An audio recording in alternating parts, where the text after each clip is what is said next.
ભાભી આજ મને જરાય મજા નથી, આખા હાથ પગ કળે છે. તો કઈ વાંધો નહીં, જા મજા ન હોય ને તો અંદર રૂમમાં જઈને સુઈ જા.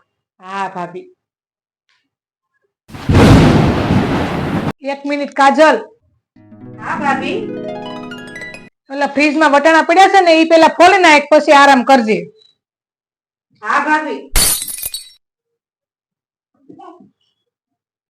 શું કરશો કાજલ? કોઈ તો નથી ગઈ ને? ના ભાભી. હા તો કાજલ સાંજનું ખાવાનું બનાવી નાખ ને, પછી તો આરામ કરજે. હા ભાભી.